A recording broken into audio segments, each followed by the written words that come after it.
Welcome, ladies and gentlemen, to Talk Junkies, where today is going to be the most interesting day in Talk Junkie history because, as you can tell in the camera, we have two very important guests joining us here today. Kind of mad you weren't the first, but I'll take second for being in home in the studio. But here we are. We got Pat and Kaleb from Truth, Money, Freedom podcast, and then you did change the name to the Missouri Liberty Alliance, correct? We have two channels, yes. Okay. We have the Truth, Money, and Freedom will always be there. But we also have the Missouri Freedom Initiative. It originally was something else. It was a Missouri Liberty Alliance, but a crony of Roy Blunt's decided to sue me over the name. And maybe we'll talk about that just a little bit because they've not contacted me anymore, so I think this is done. But they didn't, and I'm sorry, I don't want to take up a lot of time talking about that. But yes, we have two channels.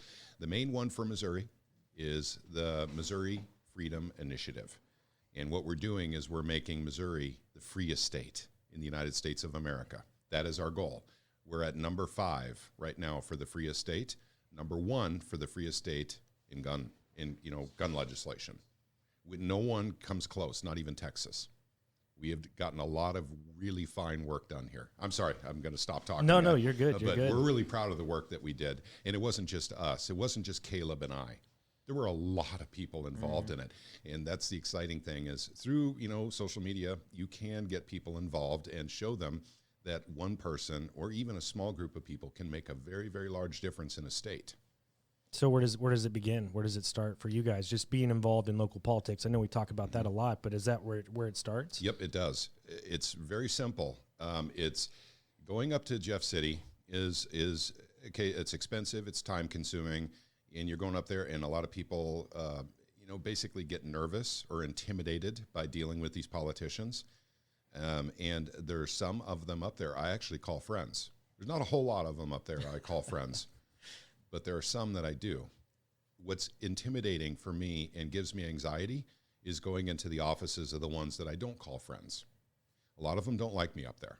I mean, this is just a fact. I mean, I can just state it. And it's out in the open. Everyone knows this. There's a lot of politicians in Jeff City that don't like me. The reason being is I'm a little bit brash. I'm outspoken.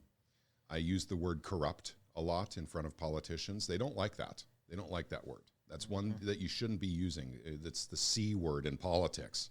You can say the other C word in front of them all you like, by the way. The corrupt word is the one they don't like to hear when you start using it expressively. But basically, having the channel and having social media, this is how I met Kaleb. Kaleb was on board with SAPA even before he knew me. He was just doing it by himself. He didn't know that there was an organization coming together to actually work that legislation through. I mean, I did. Oh, that's crazy. I didn't know that part whenever we were talking to you before. Doing what I could. I mean, I didn't have a whole lot of contacts, but I would make sure, what kind of the background information to get kind of shared where it needed to. I had, I would talk to Michael Bolden, and actually I got him the night that the night they did the whole thing where they passed it out of the Senate. I had him jump in the live chat there. Yep, he was. He saw what we were doing in real time. We're talking 10th Amendment Senator Michael Bolden. Yeah, he didn't know it was up for a vote, so I got a hold of him over there on Twitter, and I go, yeah, get in here, watch this. They're doing it now. Mm-hmm. So has there not been people before that have done these types of things that you're doing? Yes, there have, but not in the numbers we're talking here. So in the numbers is relative too. And it doesn't take an army to make change in a state. It takes many brigades and regiments to make changes in Washington, D.C. And you're just not going to get that. People just aren't interested in, making phone calls and sending emails, making visits, that sort of thing. I've been to Washington, D.C. twice. And both of them were horrible experiences. I don't mind telling you guys. They were both horrible experiences, and I'm not going back. What else can you expect out of something called DC? And it should represent District of Criminals. Yep, District of Criminals. So when we're talking about SAPA, and by the way, it's a broad generalization, but I think it's fairly accurate. And this is actually an important number. How many people were actively making phone calls and sending emails to get SAPA done with teeth in the state of Missouri? A singular distinction in the United States of America. No one else has this. And I think it was right around 2,000 people. 2,000 people made this happen. Mm-hmm. That's it. You might think, oh my God, to get SAPA with teeth, the Second Amendment Preservation Act, with ramifications for law enforcement. And by the way, they're trying very hard to get rid of them now. Oh, yeah. This is a big deal. I should have brought a copy of that bill with me. I have it sitting on my desk at the house. I should have grabbed it. Oh, well.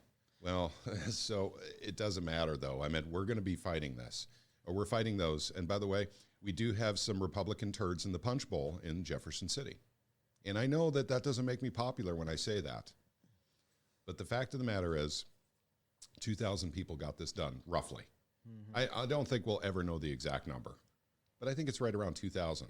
So those of you in different states, it doesn't matter if you're in Montana, if you're in Maryland, if you're in Pennsylvania, with 2,000 people actively going and just making 5 minutes a day of phone calls and emails to their representatives, look what we got done, something that no other state has ever gotten done before.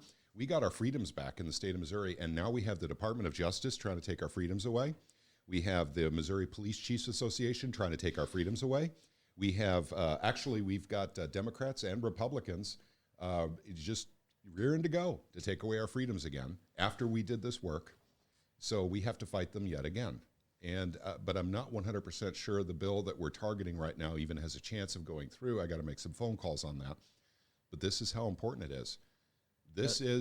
We have something that many people said was not possible, couldn't be done. And by the way, I talked to a lot of folks over 3 years that we were doing this. I talked to people in gun stores. They said, no, it'll never happen. It's a feel-good bill. It can never work. I got that response out of, originally when I went to Frontier Justice years ago, I got that response out of them. And they're the ones who held the signing. Yep. And I got it from them, not from Freedom Justice, but actually from pawn shops, where they're buying and selling guns in these pawn shops. I was talking to them about it, asking if we could put up flyers. No, you can't put up flyers. That's a feel-good bill. Waste of time. I think part of that stems back to the fact that, the government's been kind of weighing on us for so long that they kind of give everybody, even subconsciously, a defeatist mentality. Like, even you said Frontier Justice was hosting the signing, and yet the people you're talking to are like, yeah, I mean, it's never going to go through. It's never going to. Yeah, it's they because said that 2 years beforehand. They've put their boot on us so much that people aren't used to having a win, which is why. For everybody out there viewing or listening, it's what you were saying. This is such a big deal. Not only are we the first to do it, but it's other people can do it too. It's possible. It's possible, and it can be done. So what are they trying to get rid of? I mean, I know you've been on a few radio stations specifically in St. Louis, and they kind of get that answer out of you. Why are these police chiefs so mad that they're being held accountable, and why is it not a bad thing that SAPA exists for this purpose? Actually, I'm going to give you the two answers, and then I'm going to let Kaleb talk, because Kaleb has a lot to say on this subject, and it's two reasons: civil asset forfeiture and qualified immunity. Go. Okay, so that's a piece of it. I will say that is a piece of it. Now, the qualified immunity doesn't apply as much. And the reason I say that, yeah, sure, they could do that with guns, but if there's another thing that's already, this also plays into their excuse for why they want to get rid of it is they think that, well, they can't work with the feds, so they can't do anything. Well, it's not 100% true. If they're already committing a forcible felony, like the one example they used down in Poplar Bluff was, this person was shooting across the highway at their. So first off, it's already, I can't remember if it's a high misdemeanor or a felony. To no, that's a Missouri felony. Yeah, to shoot across the state highway. Attempted murder is, but then shooting across a highway too. That's another. I think it's a Class A misdemeanor. But, and then of course attempted murder. That's actually listed in Section 570. Section 570 under armed robbery and all those various things and acts you can do with a firearm that would get you in some shit. And you can work with the feds in that.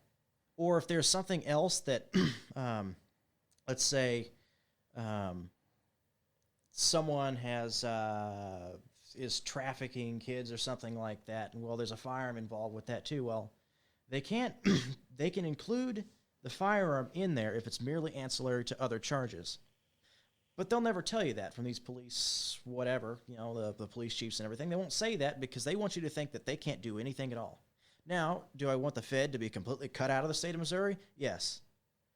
But as it stands now, this makes their arguments all completely illegitimate. They can work with the Fed whenever they want when there's actual crime being committed. Actual crimes. Like things that harm other people. They can work with the feds anytime. And then they can include the gun charges with that. And that's another thing. They keep claiming charge codes. The only time they can't use those federal charge codes is when there's not an actual forcible crime being committed. Well, and you know, I feel it important to point out the whole point of SAPA, the whole point of it was to literally stop red flag laws. That was the main drive behind putting this package together in the first place. That's the purpose for the legislation. Stopping red flag laws from DC and hopefully stopping them here in the state of Missouri too, but we have supremacy clause, which makes it a little bit more arduous to explain anyway, and also too, that also provides loopholes for red flag laws that are within the state, not from the federal government. Those are done now. Under our current SAPA, it doesn't matter what Joe Biden does. If he makes AR-15s illegal, doesn't apply here in the state of Missouri. Well, at least it's not enforceable in the state of Missouri unless the ATF comes in here and does it all by themselves. Which I got to say that leads into another note too. Is this is something 10th Amendment Center talks about, something I talk about regularly. On top of this, you need enough people to also go ahead and follow that change in Missouri's laws. Yeah. By saying we're also not going to comply. We're going to go ahead and go out of our way to start buying these things up to just flat out defy the federal law.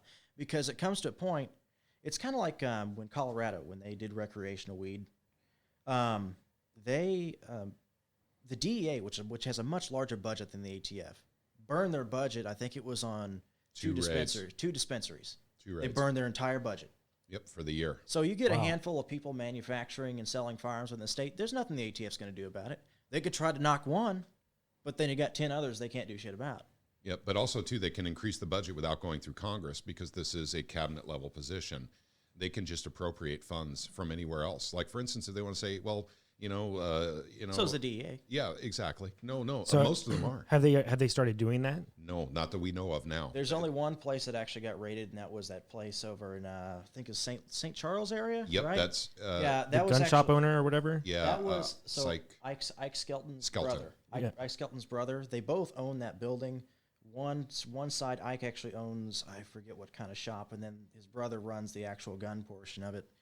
And he got raided because, and of course, they did it under false pretenses too, because they, he did a private sale outside of the business of a personal firearm, and then went inside, and they were supposed to be a married couple.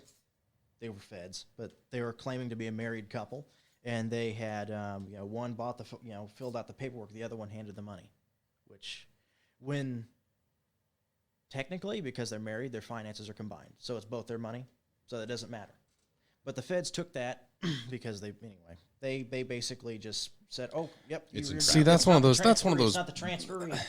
The other thing is, we've completely gotten rid of common sense too, because that's one of those bullshit little I know, loophole laws. And I want to step back real quick to what you were talking about with the red flag laws and all of that, and maybe I'm oversimplifying this, but I think the whole thing is that if you're out there and you're hearing this, all the stuff against SAPA about, oh, we're the police, and if this goes through and if we have this, we'll never be able to do our job and all this and blah, blah, blah. And from what the both of you were saying, it sounds like they're still going to be able to do their job for actual crimes. They're still going to be able to do their job for anything that the average citizen out there actually cares about. The big thing this prevents them from doing is kicking in your door and taking your guns away. yeah, pretty much. And just taking your freedoms in general. You're not going to have a police officer show up with the ATF there at your door and be like, "Hey, we're taking all your guns." Like that's what's happening, or else people are going to end up getting shot. Like this is preventing that kind of stuff. It's not stopping. The police aren't going to all of a sudden not be able to get someone on the highway because they're shooting out of a van and they're doing drive-bys and stuff. It's not like, oh, we can't get involved now. It doesn't work like that. No, there's I forget which clause it is, but the specific clause flat out says if this is going on, if it's section 570, 571, and then there's another one that was, I think it was 520, 529, something like that. I can't remember exactly which one. But any of those categories, that includes like drug trafficking and, armed robbery and all that stuff with 570, and then 571 is weapons offenses that has to do with those. Those are all listed as exemptions for working with the feds, all of them. So their arguments are, but they'll never say that. No, I know, and that's why I'm trying to really like express that to the audience out there is when you hear arguments against SAPA and against this kind of stuff, their arguments are going to be from what you guys are saying. Oh, this stops us from being able to do our job, and that's simply not the case. It stops them from being able to take away your freedoms. Civil asset forfeiture. I swear to God, guys. I know Kaleb might disagree with me on this, but this is a huge motivator to get the Fed back in. It's about money. It's always been about money. And we have corruption within law enforcement. They want that money. That was part of their budget. They depended on it. It's gone now. It's gone. In fact, we have a bill this year to get rid of civil asset forfeiture, period, in the state of Missouri. Yeah, it's, because Tony, it's too tempting. It's Tony like Lavasco? I think it might be Lavasco. Yeah, it is Lavasco. Yeah. And so it's like having a huge pile of money on this table. And everyone's looking at it every day. You know, and eventually someone's going to start taking some of that money. That's what civil asset forfeiture is. It's too tempting, I think, for most law enforcement to. Does that include just because I'm not real good with the terminology, does that include, for example, like, I know that, let's say, hypothetically, I'm suspected of large-scale drug charges and everything like that. Johnny. Okay. And then I know. Hypothetically. Hypothetically. Okay, gotcha. I don't have a problem with it. That was close, man. Look at all the light reading that Paul had me do before we started today, so I'm tracking. Okay. Right. Yeah. So hypothetically, I'm involved with large-scale drug charges, blah, blah, blah, blah, blah. I am temporarily put in jail awaiting a trial, so on and so forth.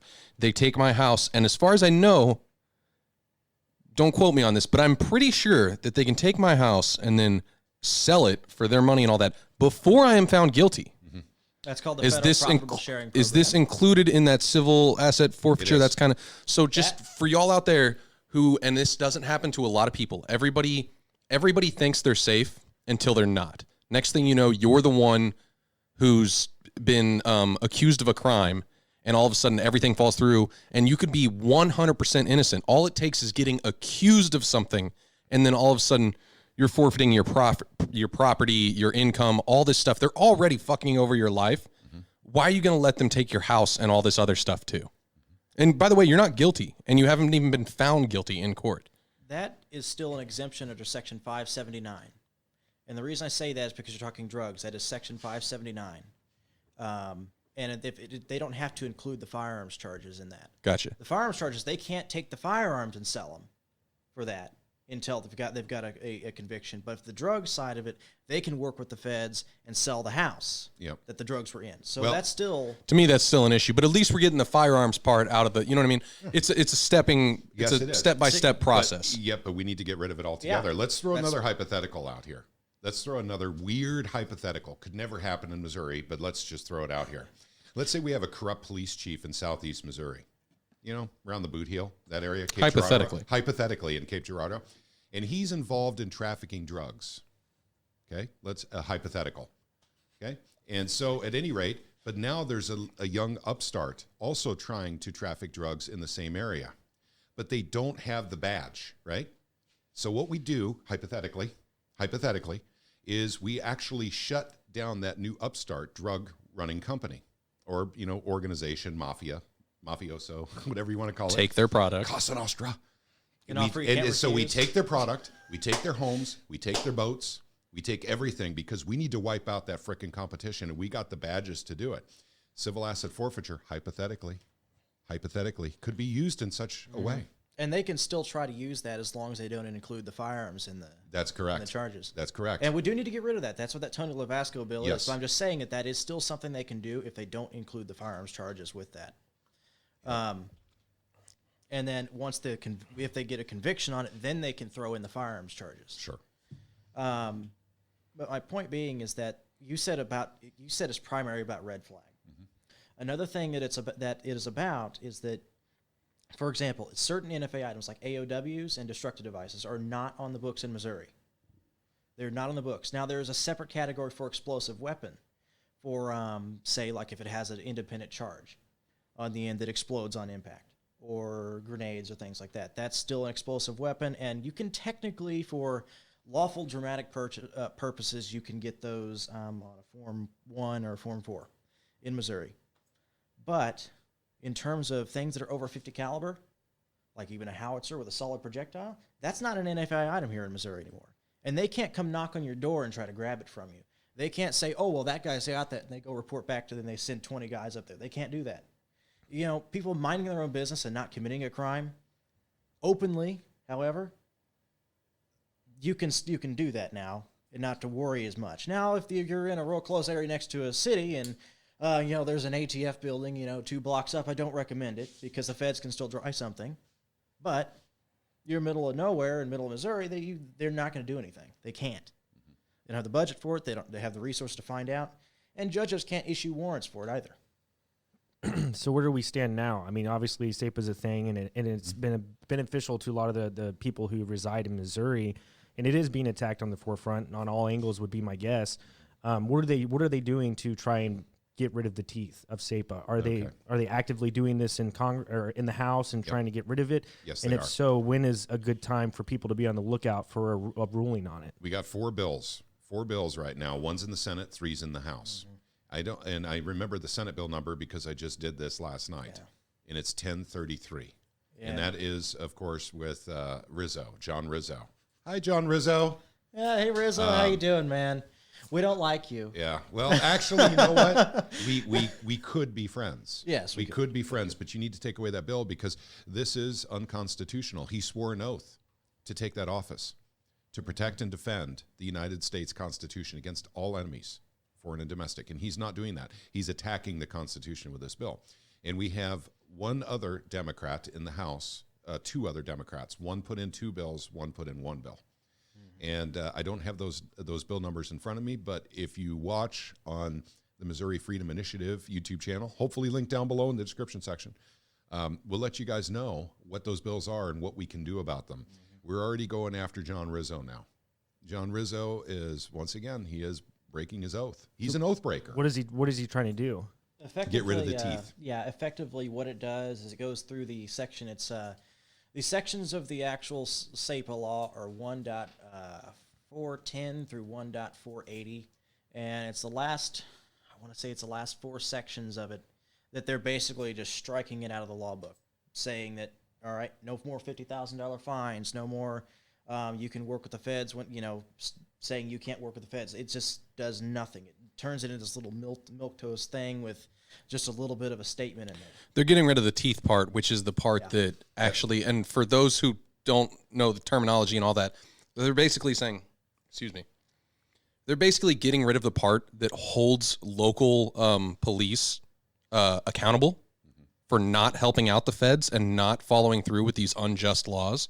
And they're getting rid of that part. So if they're not held accountable, then that kind of defeats the whole purpose. Yep. Remember now, 13 other states got SAPA legislation passed. None of them have teeth. They all started with teeth during the legislative process because they didn't have the small army that we had of 2,000 people calling the legislators. They lost their teeth quite simply and very easily. Montana lost their teeth. Arizona lost their teeth. Actually, Arizona lost their teeth right before second reading. I'm surprised how quickly Arizona lost it because that's a gun-friendly state. Yeah. Didn't Texas lost their teeth? Go ahead. Didn't you say that there was some things in place to kind of prevent this from happening whenever SAPA when it first came or when it was established last year? To keep what from happening? Them getting rid of the teeth. Nope. No.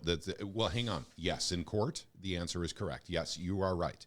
They can't get rid of it in court. That's what John Rizzo said. And John Rizzo, once again, we're talking about the Senate Minority Leader, literally sat on TV on YouTube and did an interview and said it will never hold up in court. It's totally unconstitutional.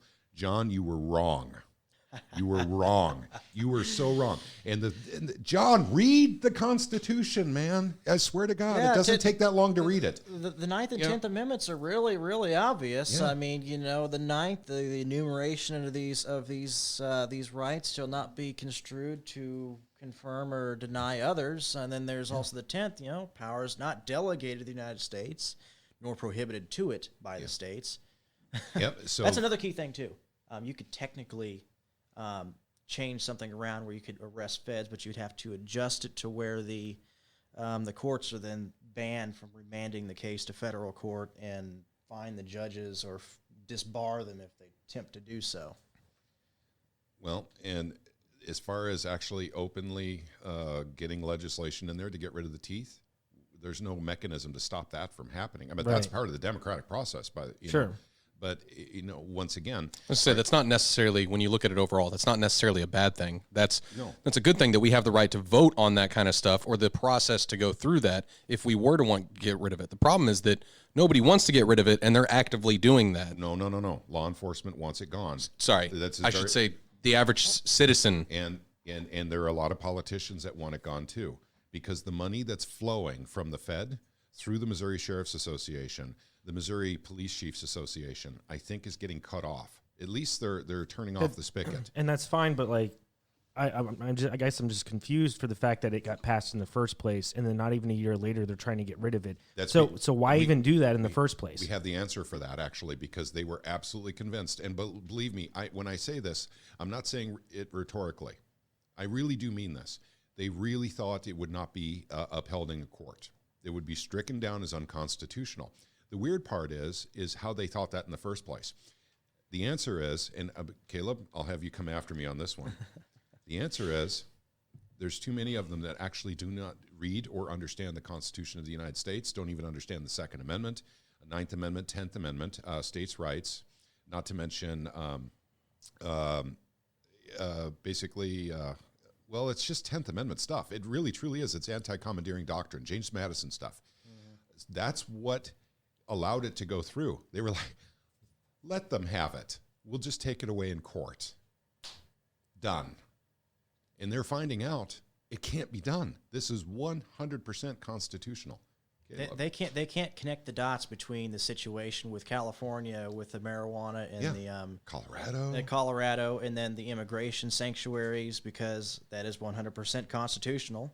And now that's another topic in itself. Technically, the states are supposed to control immigration, and the federal government is supposed to control naturalization, which that's another topic in itself. Yep. States' rights, that's also under states' rights with immigration. But. Yeah. But they can't connect the dots. They think, oh, well, this is something that in the back of my mind, I look at these people and go, how do you not connect the dots with that? How do you reconcile your own consciousness to look at that and say, oh, those aren't the same thing? Well, it's cognitive dissonance, but we can call it doublethink from 1984 if we like. Yeah, that's a good term. I like that. It's like circular logic is doublethink. Mm-hmm. I like that. So that's to answer your question. They literally, and by the way, there were Republicans who were happy to vote for this bill too. It's okay. It'll be taken out in court. They're privately telling the Missouri Sheriff's Association, that's okay, don't worry. We're going to, our constituents want this real bad. We got to vote for it. We got to look good. We want to be elected again. So don't worry about it, though. It'll be taken out in court.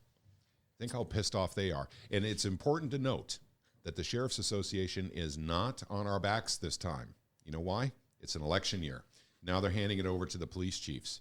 The Police Chiefs Association, which, once again, unaccountable, unelected people. They're appointed or hired or by a city manager, by a mayor, depending on the type of government they have in that city. This is important to note, guys. I mean, this is heavy stuff. Which means you go after the mayor. Yeah, why isn't it the Sheriff's Association coming down on this? And by the way, they were both part of the negotiations and talks to get this done in the first place. Now they have a problem with it. It's because they can't get rid of it in a court. They were promised we're getting rid of it in court, guys. Don't worry about it. Just let the people have their way. They'll have their win, and they'll have it for 6 months before it's struck down by a court. So don't worry about it. We got too many people calling right now. We've got to appease them. We've got to keep them happy. And now look what happens. Now we're looking at 4 pieces of legislation to kill it right now. Well, why is that? It's so easy to take care of in court, isn't it? Well, it looks like, now that they can't get it in court, it's probably going to happen in legislation, and probably very swiftly, too. They're going to try. They're going to try, but we can kill them in committee. We can kill in committee if we have enough people calling. This is important. All it takes is keeping from a simple majority from actually saying yes to that bill. Well, on top of which, this is very important, too, and I know you're going to talk here real second. Please listen to me on this, guys. This is really important. Do not have law enforcement make the laws that they enforce, ever. Don't let it happen in your state. Don't let it happen in your county. Don't let it happen in your town. Certainly don't let it happen with your national government. This is not a good thing. You do not have law enforcement making the rules and the laws because they have qualified immunity. It's for that reason that they cannot make the laws, ever, ever. Police Chiefs Association, screw you. Missouri Sheriff's Association, get the hell out. You are not in the room for making legislation in this state. You enforce the laws that we, the people, decide on. You don't make the rules. I mean, that goes back to real basic, middle school, elementary school level stuff where it was like checks and balances in the federal government with, the judicial, the legislative, and the executive branch. It was like, oh, the legislative is going to make the laws, which means the judicial and the executive should have nothing to do with it other than executive having like veto power or whatever. Anyways, what I was going to say is that, and I normally don't bring this up until all the way at the end of the podcast, but I feel like it's really important for the people that are listening right now or watching right now, is that dumb this down for me. What can I do or any viewers out there do to help with this? How can they get in contact with you? How can they be a part of this Missouri Liberty? Yeah. Missouri Liberty Alliance? Well, Missouri it's Freedom Missouri Initiative. Freedom Initiative. now. Okay, We my haven't bad. changed it. Oh, God. I'm never going to get used to calling it that. Freaking Roy Blunt, man. Roy Blunt still you coming son after of me. a. Missouri Freedom Initiative. I like Sorry, that. I like it. Missouri Freedom Initiative. How can people, and myself included, get in contact with you guys, be a part of this? I think that the barrier is, and don't take this the wrong way, y'all are already so used to it. You're already in this field, you're already in this zone, and you've been doing it for long enough now that it's become like second nature for you, which is a good thing. But for the average person out there like myself who like, oh man, I'm just on Amazon buying a new TV and buying some stuff for my house because I just moved and blah, blah, blah. And I'm watching Netflix and I really don't care, but I care a little bit. What is the easiest and quickest way for them to actually help make change? Okay, the first thing is to stop buying TVs on Amazon. Fair enough. That's actually, they need to be watching, alternative media. Stop first buying off. a TV on Amazon and use that money for an AR-15. AR-15. The first thing to do, first off, because there are organizations all over the state of Missouri, but they're pretty much relegated to text-only formats. Facebook. It's a big one. We have a lot of Missouri Freedom organizations on Facebook. There's literally, I'm going to say there's probably about 24 of them. We're one of 24. We're just the loudest. We're not the biggest by far, but we're the loudest, and we also do videos. The other ones don't do videos. They absolutely do not do videos. And then not only on the videos, we also have the ability for people to come and talk on Discord. More to your point, though, please get on our website, and it's MissouriFreedomInitiative.com, and get on our email list, because we're actually sending out legislative alerts. Also, I point people to Ron Calzone's Missouri First. A big shout out to my friend Ron Calzone out there, who has done an enormous amount of work to keep Missouri free. If you are a freedom fighter in the state of Missouri and you don't know who Ron Calzone is, you need to pay attention, because this man has done an enormous amount of work to keep you and your family free in the state.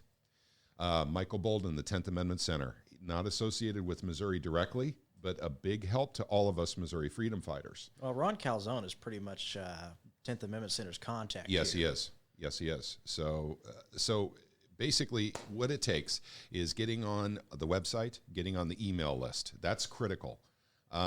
Joining the YouTube, that was just how we were growing our numbers during the off season when the General Assembly was not meeting. We have a part-time assembly in the state of Missouri.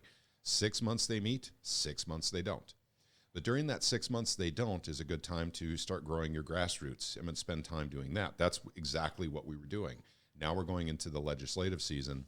And then also I encourage people to not just be in our organization, but to also join Ron's. And he has an email list, and he does email blasts and email alerts that are critical and extremely timely. He's actually more on time than I am on these things. So when you get those emails, there's always what's called a call to action. Okay, here's the problem. Here's what we're experiencing in Jeff City right now with this particular bill. Here's what you can do about it. And the call to action is right there. That's the same type of email we send out as well. So that's what we can do. Phone calls and emails, because once again, it's expensive and time consuming to be making trips to Jefferson City for the average Missourian. Not everyone lives in Jeff City or Columbia, close by. It takes me 3+ hours to get to Jeff City when I drive up there. 3 hours and 15 minutes, I think. Not to mention that same amount of time home. So now I've got 6.5 hours tied up in just driving. And then, not to mention try to use that time very efficiently. I meet with as many people as I possibly can, And I've already explained to you guys, some people don't want to meet with me up there. So, and that's a shame. I think I'm a great guy. I think, I'm easy to talk to. But unfortunately, I keep using the C word in front of politicians, corruption. They don't like that. They really, really don't like that word for some reason. So I have to kind of get it out of my vocabulary when I'm up there. Maybe they'll start talking to me. So when you're up there, you're allowed to go in the Capitol building and try and have conversations with these people? Absolutely. In fact, I do on a regular basis. I've talked to senators and representatives. In fact, if we're kind of done with the SAPA thing, we can share stories about what it's like going up there. I mean, what the kind of things you can do there. And you can even call your senator or your representative out of hearings, out of, General Assembly hearings. You can actually do that. You just tell their LA there, their legislative assistant. We say LA. So do these email blasts that you guys send out. So I want to just clarify to make it easy for everyone. Go to MissouriFreedomInitiative.com. Sign up for this if you want to help and you want to be a part of this, and it doesn't take that much. Once again, maybe you got kids, you got this, that going on. You can't drive to Jeff City and all this. You can still help. You can sign up. You can get the emails. There'll be like a call to action or something like that, and maybe it's saying, hey, we all need to call our senator and we all need to do this or whatever. Do you have some – because, man, there's so many of us, myself included, who know nothing about the legal process. Do you have some stuff in that email to help guide me as far as what I should be saying to them? Absolutely. Yep. Okay. And it's actually really simple, because generally what I would do, and I haven't sent out an email like this yet, but it's coming literally at the end of this week, because we're going after, well, everyone knows it, we're going after Rizzo. This is not even his bill to get rid of SAPA, or I'm sorry, to kill SAPA's teeth, to take them out, is not even in a committee yet. So let's do what we need to do. Let's call him out. Anti-constitutional, oath breaker. Yes, that's correct. You call up and you tell his legislative assistant, because he won't take your call, that he is an oath breaker, that he literally is anti-constitutional. He'd be ashamed of himself. He should resign his position for simply take back the bill. We're putting him on the oath breaker list on the website. I mean, people may find that funny, or, and they may think I'm disingenuous for doing it in the first place, because what can you do at that point? Well, the fact is, at least people can know this man breaks his oath. So maybe he's cheating on his wife too. And if you're going to break your oath to the Constitution, why not break the oath to your wife? Why not? And I'm deadly serious. Oh, I know. It's still funny though. Yeah, but by the way, I'm not making any allegations. I don't know that he's doing anything like that. If you can't trust him once he takes the oath of office, it is a very trusted position. He is the minority leader in the Senate. And if we can't trust him to keep his oath to the Constitution of the United States for the people, to look out for the people's rights, and he's starting to take them away and whittle them away, what can we trust him for? Is there anything that Governor Parsons can do about this? Yes, there is, but he won't. We got a problem with Parsons too. Yep. This is his last year, or his last term. His last term. Yeah, that's he correct. really has no political ramifications to him because it is his last term, unless you want to try to remove him, but then you wind up with another problem. So it's 2-year terms, right? No, it's 4-year. 4-year, okay. So can he be re-elected? Yeah. Well, no. He's He's done. He's done. This. Okay, I didn't. He's done it'll be 8 years in 2024 that he's been in there. Gotcha. So he's 7 retired. because he got in, but he was in with the first. Yeah, when cycle. Greitz was taken out. Yeah, they got rid of Greitens. Yeah. So yes, the governor could do something about some of these problems that we're having right now. We could talk about the tyranny involved with the pandemic. Okay, we'll be careful. We'll be careful on our words here. Because this would be on the big old YT. Parson could have done something to actually prevent OSHA regulations from hitting the state of Missouri. He chose not to. His job is to protect our rights. He has failed. He is also an oath breaker. Now, let's call it what it is, gang. I mean, this is really important here. These guys are failing us. And they're doing it because of who donates to their campaigns. I mean, this is the initial form of corruption. Put money in my pocket and I'll do something wrong. I'll do something against my office, against my oath, against the people I represent. If you just put a $20 bill in my pocket, that's exactly what's going on here. There's nothing else it could be. There is no way on God's green earth I can see Parson literally saying, well, in my conscience, in my heart, my soul is telling me that this scandemic is real. And everyone needs to, to get the plunge, in the arm. Everyone needs to do that to save humanity. I don't see that with him. Now, I do know people who know. I've never actually met with Parson before. Never. But I do know people that tell me that he's not a very good thinker. So, and that know him personally. So it's possible that he has bought into this lie. I will tell you another story real quick here. Kaleb knows this one. I get a feeling that he's bought into it on top of being paid. Before you go down this road real quick, I want to point out, because I feel like a lot of stuff gets lost here. We've had this problem in the past whenever we talk about conspiracy stuff. Do not feel like you have to lump everything together, too. Let's say, for whatever reason, because everybody's entitled to their own beliefs, let's say that you don't agree with anything that we're about to say about the pandemic. That does not translate over to everything during the first half of this podcast about SAPA. You can be for one and against the other, and that's perfectly fine. You don't just because we're all agreeing on something doesn't mean you have to wash everything down flush everything down the toilet. If you can disagree with everything we're about to say and still be for the first part. Okay, fair enough. Fair enough. And by the way, I'm firmly in the camp that all you have to do is look at the legislation they're trying to do. Look at the, gosh darn it. Let's look at the regulations they're trying to push through OSHA. And I could go further down, and I'm hesitant to because, YouTube and everything. But the very laws they're trying to get done, the regulations they're trying to get done, are totalitarian. It's a shift because our Federal Reserve has printed too much currency. We are at the end of the dollar. At the end of the dollar, there was always a new world order waiting. We are the world reserve currency. I know people say that's conspiratorial, but it's a fact. The dollar is dead. And once again, it's just that not everyone sees it yet, but it is officially dead. So we're shifting to a different type of government now, a totalitarian type of government. We can call it feudalism. We can call it, many other things. But that's what's happening, and they're using the pandemic as the mechanism, the wheels that are turning to actually make it go and have people agree, gosh darn it, yeah, I'm willing to give up my freedoms as long as they can keep me safe from this virus. That's exactly what's going on. It's that simple. Let me tell you a story here from when I was up in Jeff City, and this was back in September. It was in September. And I think I may have let it slip before, but I'm not going to say the person's name. Is a Democrat and House member, not a senator, but in the House, who told me while I was up there, and I was posing because this was my first and unfortunately probably last time to deal with the Democrats because they now know me. That was my first, because they had no idea who I was. I just dealt with Republicans before, right? And so I played the part. I literally acted like I was worried about union jobs because I was going up there trying to get them to do a special session to actually shut down OSHA regulations in the state of Missouri. That was the purpose. And what this one Democrat House member told me, a high-ranking Democrat, is that if, this is what he said, this is not an exaggeration, this is not me being hyperbolic, okay? He said, if everyone doesn't get the jab within 2 years, it's the end of the human race. This is what he said. And he is a public official.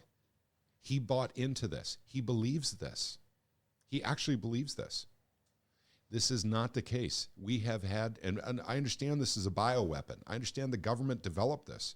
The U.S. government, along with the Chinese government, developed this. And we paid for, through the National Institutes of Health, through Fauci, we paid for, basically crossing into animals and back to humans again. We paid for this.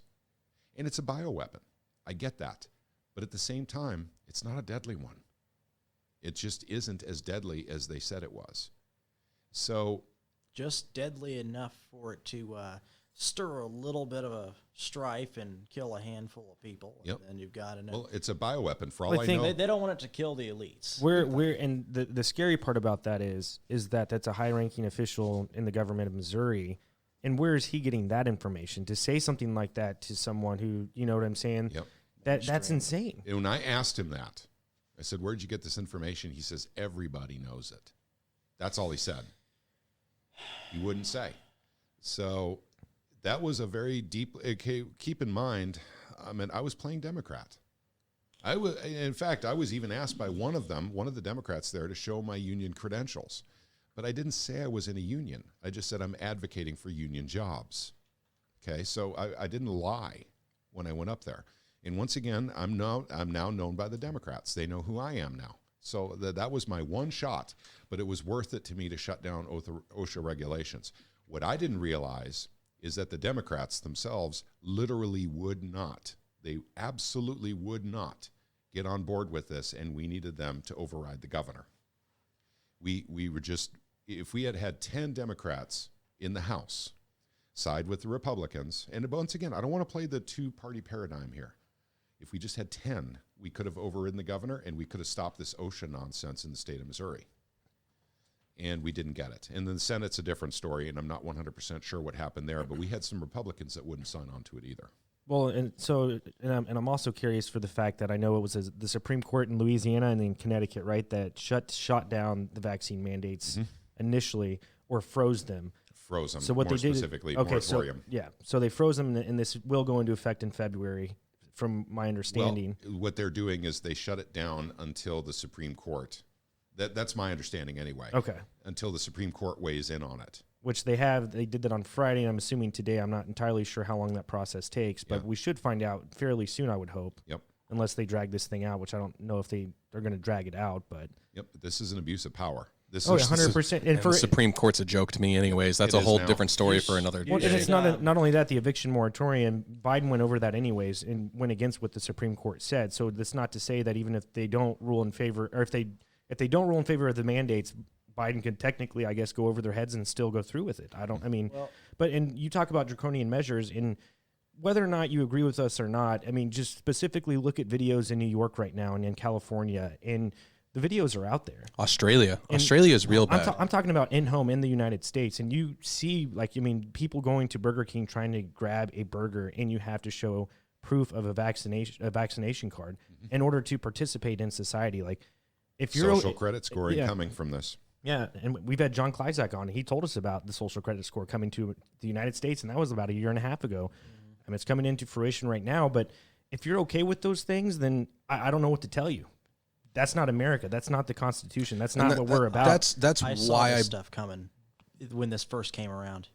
I mean, March of 2020, late February 2020, I saw this stuff coming.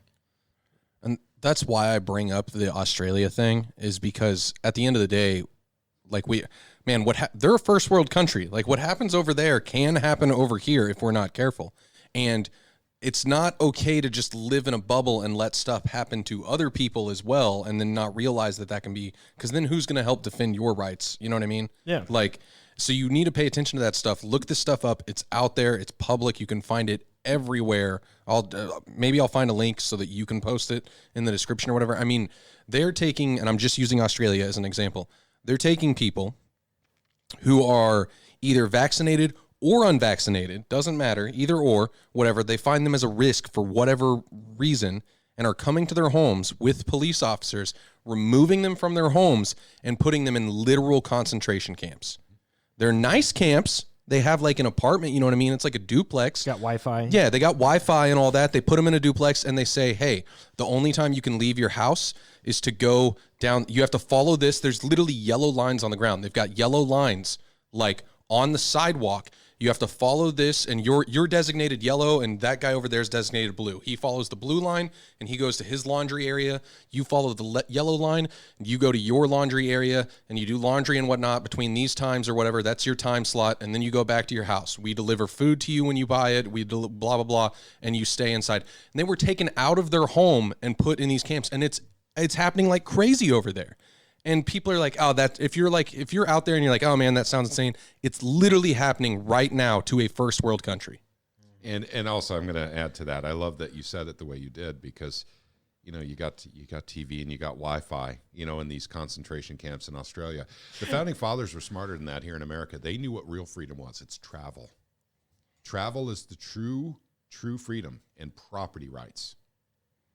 Those are the two things. We don't have property rights in the United States of America anymore. That was taken away, for Missouri, I think it was 1974. And we're talking about, the ability to actually own your property. Counties have bonds on your property now. They created them out of thin air. They own them. They will never give them up. And you have to keep paying taxes every year because they own the bond. That's how that works. Maybe we'll do another podcast on that sometime. Because on property tax? Yep. Not just property tax, but also the bonds associated with the land. That's where the real crime was. And the property tax, of course, is the enforcement And see, the bonds part, I never knew about that. So, yeah, I would be interested to talk about that in another podcast. I don't want to stretch this one too thin with too many topics. So the Founding Fathers saw this, the right to travel. It's in the Constitution of the United States. It's actually in there. They cannot restrict travel in the United States of America, period. However, it's common law. So you have to know your terms when you go to court, when you get a traffic ticket. And you can get out of a traffic ticket because actually the right to travel doesn't say anything about speed limits. It doesn't matter what the Department of Transportation says about what the speed limit is. That applies to commercial traffic only, not to traveling. Commercial. Yeah. You're moving products. Yeah, Paul from Unslayed on YouTube, Okay. he goes deeply into that, and he proves. I mean, he does it with actual videos too. Very interesting stuff. But when you're talking about Australia now, their right to travel's been taken away. It's gone. They're done. They're toast because they were playing footsie with China for so long. They had influence in their government. And by the way, I've talked to Australians about this. We've done a couple of podcasts on this. Didn't end up on YouTube. We were smart enough not to do that. But I do believe we put it on BitChute and Odyssey. And that's the assessment they have right now in Australia, is that they were playing footsie with China for too long. They should have withdrawn some of that. They became extremely big trading partners. And then that's what pisses me off about Roy Blunt, is that Roy Blunt thinks playing footsie with China is a good idea. So does Mitt Romney. And people ought to understand who these people who are in office are really for. They want extremely strong ties with China. And they say, well, what we do is we're spreading the influence of freedom and democracy over in China by having this trade with them. What they don't understand is how the Belt and Silken Road works. We use our military to enforce the dollar. Chinese enforce with money. Mm-hmm. They don't use a military to enforce their will on others. They bribe people with money. And it works a whole lot better and creates better will. And look what happened to frickin' Australia. They're done. And by the way, I'm saying this right now on the Talk Junkies, and you guys can watch this a year or two from now. Australia will not recover. They've gone communist. It's too late. They're gone. Their only way out is to shoot their way out. When they don't have the guns anymore. Yeah, they definitely I was don't. going to say that. Molotovs exist. To me, it was honestly scary, and you won't see this on the news. You won't see it on any mainstream news. But watching it brought me back to, and I don't remember what the name of the movie is, but there's a Harrison Ford movie, and it's like based in the future or some sense, whatever, it doesn't matter. He's in a prison. But it reminded me of that with the whole, literally yellow lines painted or chalked out on the sidewalk and blue lines and all this, and you're going to follow this. There's people at their door in the thing saying, you disobeyed the rules or whatever, I'm going to have to fine you. We're going to let you off with a warning this time, but next time we have to fine you $5,000. Yeah. Or $500, whatever it was. Doesn't matter. 500, 5,000, 500,000.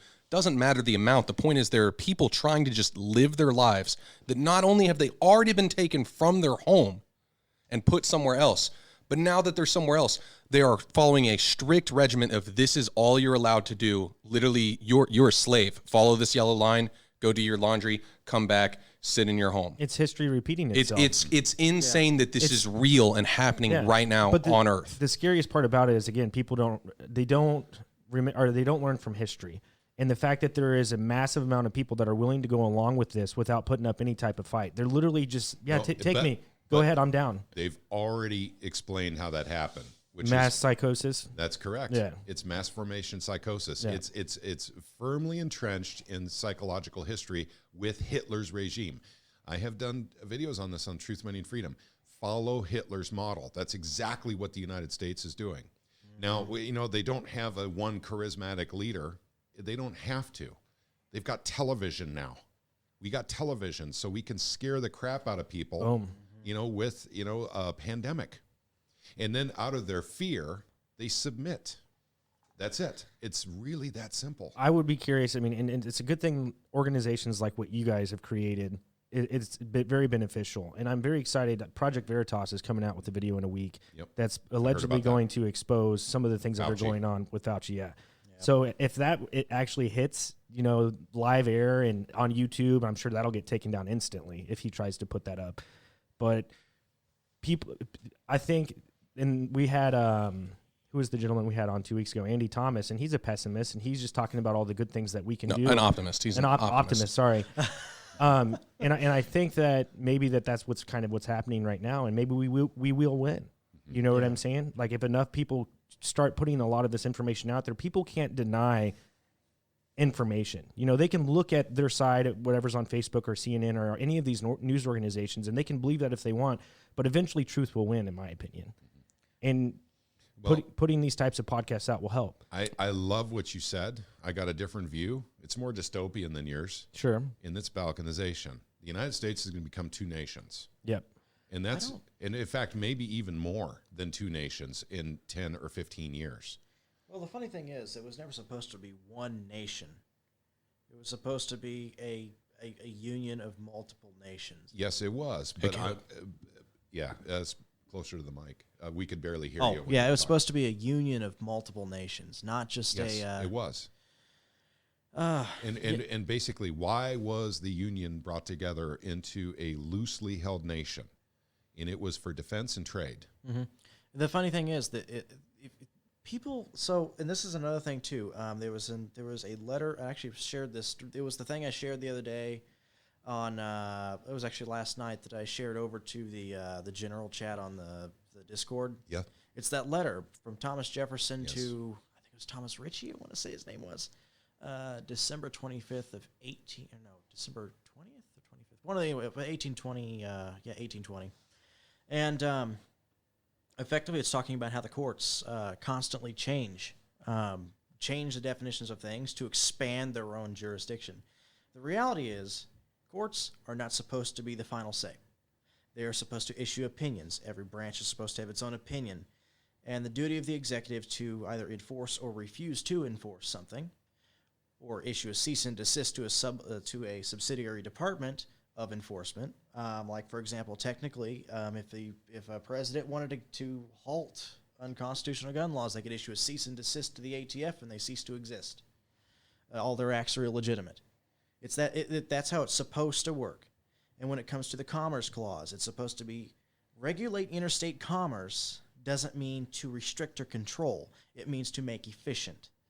But that definition has been changed. Yeah, I know for sure on the regulate one, because I've brought this up before, or it's been brought up, and I've done my research on it. They have changed what regulate means. We think, like you just said, people think that regulate means to restrict or put laws on. Regulate literally meant to make efficient. The same goes for post roads. You know what post roads actually were? It was basically interstate roads that you have a post that you tie your horse to at night to sleep. Yeah. Not postal roads. There was no postal service then. And they count on people not understanding that type of language or understanding the transition of what the definition, how it's changed. It's been changed through, our school district is a Turkish model, the same one that the people in Nazi Germany grew up under. But that was brought in around the time the Federal Reserve came around, of course. It was so identical that even they used the Bellamy salute that was used here prior to World War II was the same thing the Nazis used, and then it got a bad name, so it can't do the whole right hand in the air thing anymore. It's the things that have been intentionally changed from generation to generation. It's like playing telephone when you're a kid, and one person tells the next one and the next one, that piece of history gets forgotten. You only know what is fed to you. Yep. It's happening all over again. I'm sorry to cut it short. I probably got to get, it's real close. My wife's got to get going. I could probably go a couple more hours. But yeah, I'll tell you what, can I leave a closing message? Yeah, 100%. Yeah. First off, we talk about SAPA because, honest to God, it's the most important thing that we've gotten done in the state of Missouri for freedom. Apart from, some pro-life stuff we've gotten done in Missouri, but the impetus is on us. This isn't someone else's fight. This is your fight. If you don't want the freedoms, that's fine. Don't stand in the way, though. And remember now, if you don't fight for your kids, then remember to thank people who do. Our freedoms are on the line right now. They're literally on the line because of a scandemic. Totalitarianism is coming. Australia has fallen. Canada is falling right now before our eyes. They won't last another 3 months. And then they will fall into the same totalitarian nightmare hellhole that Australia has. The Commonwealth is going away. You guys think America can escape this? We can't. We have to fight in individual states. We can't fight it on the federal level. I can give you reasons why. But the important thing for the takeaway here is it's every single person's fight. And by the way, if you believe in the scandemic and if you believe totalitarianism and communism is the way to go, that's fine. I'm not going to try and convince you otherwise, because if you don't see what's happening before your eyes as totalitarian, and you look at Australia and you think that's great, that's exactly what they should be doing, then please don't stand in the way of the people who are literally trying to keep your kids free. That's what we're doing here in Missouri. Every single state should be doing this. And the very fact that it only took about 2,000 people to get SAPA accomplished, think what 2,000 people can get done to get OSHA out of a state. Think what and by the way, Missouri is an average state. What do we have, 6-7 million people in Missouri? Yeah. We're very average in that regard, as far as population-wise. So 2,000 people spoke for 7 million. Let that sink in. Work with your states. Make the phone calls, send the emails, and make visits. Those of you who can afford to, please make visits to your state legislature. Get things done. Start organizations like ours. Look at what we're doing. Contact us directly if you need help getting started. We'll give you all the information we can give you to help you get started, to get your state done too. We're not just about Missouri. We want Hawaii free too. We'd love to see California free, but I don't think that's very realistic. But Arkansas needs to be free. Texas needs to be free. And that way, if Missouri needs to cede from the Union, we have access to ocean. So we need Arkansas and Texas free as well. So, but I want to say at the end of this, and once again, I know I'm long-winded and I talk a lot, but what an honor it is to be here at the Talk Junkies. This is really cool, gang. There's a nice studio setup he's got over here, and it's Kaleb and I were pretty excited about coming out here. That was good to have you on. Yeah. The honor. Yeah. I feel blessed to have you guys in the house. I truly do. It was nice meeting you. Yeah. It's so this. I mean, in person. Definitely. Many more to come for sure. Yep. In fact, I'm thinking about in Pleasant Hill. I'm thinking about. Oh, by the way, I'm thinking about coming up next week as well. Very cool. And the reason being is because we're talking about Jackson County, which is of course Kansas City, which would be John Rizzo land. They want to go ahead and you can open it. Is going to they're going to go ahead and make a ruling on a county level that is against Missouri state supremacy clause. They want to keep mandates going in Jackson County, and that would affect schools. And also orders for these. They're looking at trying to do it. And it's next Tuesday. They're going to apparently meet on that again. And potentially going as far as something New York and Washington are trying to do. Yep. For that area, which... Yep. So, but at any rate, I may be back up in the area next week. So maybe we'll, if we can arrange it or something, maybe we could do something just on that alone. Yeah. Let's keep Missouri free. 100%. It's on us. If we don't do it, no one else will, Paul. No, I know.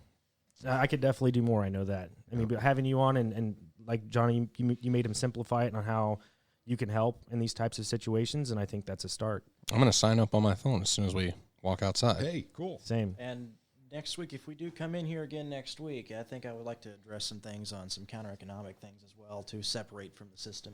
Yeah, no, that would be a podcast all in itself, by the way. If we do it next week, again, I'm completely down with it. If we could start earlier, get Jesse in here, and we could go for 2 hours, man. Yeah.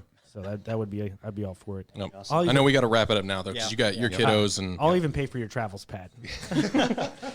Well, there you have it, ladies and gentlemen. We got Pat Kaleb from the Missouri Freedom Initiative. Missouri Freedom Initiative. It's going to take me a few times. I'm so used to saying down. Missouri Freedom Alliance. Now I'm all. Yeah, it was Missouri Liberty Alliance. Thank you, Frickin' Roy Roy Blunt, Blunt. for screwing us over, and now we have Missouri Freedom Initiative. Which I like. It's got a good ring to it. But all the links will be down in the description below. The best thing you guys can do for this video is share it with your friends, your family. Start small, locally, here in Missouri. And I hope you all have a fantastic night. Stay fly. Stay fly and ring the bell. Love ya. Auf Wiedersehen. Nice.